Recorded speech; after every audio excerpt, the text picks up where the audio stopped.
તો સાબરકાંઠામાં 3 નગરપાલિકાઓમાં મતદાન શરૂ થયું હતું। મતદાન પૂર્વે રાજકીય પક્ષોના ફ્લેગ બેનર યથાવત જોવા મળ્યા હતા। ખેડબ્રહ્મા વોર્ડ નંબર 2 માં ભારતીય જનતા પાર્ટીના કાર્યાલય પર ઝંડા જોવા મળ્યા। ખેડબ્રહ્મા બ્રહ્માજી મંદિર ચોકમાં સામે આવેલી બીજેપીની ઓફિસમાં આચારસંહિતાનો ભંગ થયો। ઉલ્લેખનીય છે કે ચૂંટણી પહેલા જ ફ્લેગ અને બેનરોને દૂર કરવાના હોય છે। સ્થાનિક મતદારોમાં પણ ચર્ચાનો વિષય છે।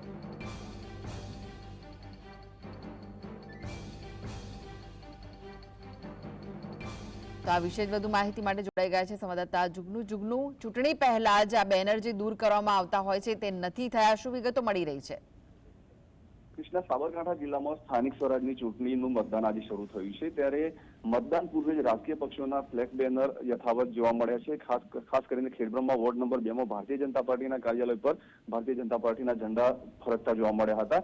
ત્યારે ખેડબ્રહ્મા બ્રહ્માજી મંદિર ચોક સામે આવેલી બીજેપીની ઓફિસમાં આચારસંહિતાનો ભંગ થયો હોવાનું કોંગ્રેસના જે ઉમેદવારો હતા તે લોકો જણાવી રહ્યા હતા। ભાજપના ફ્લેગ અને બેનર યથાવત રહેતા આદર્શ આચારસંહિતાનો ભંગ ભાજપ દ્વારા કરવામાં આવતો હોવાનું કોંગ્રેસના સદસ્યોએ આક્ષેપ કર્યો હતો। ત્યારે ચૂંટણી પહેલા ઝંડાને બધું દૂર કરી દેવાનું હોય છે, આમ છતાં ચૂંટણી પંચ દ્વારા પણ આ બાબતે કોઈ કાર્યવાહી કરવામાં આવી નથી, જેને લઈને કોંગ્રેસના જે સદસ્યો છે તે લોકો આચારસંહિતા ભંગની રજૂઆત કરવાના છે।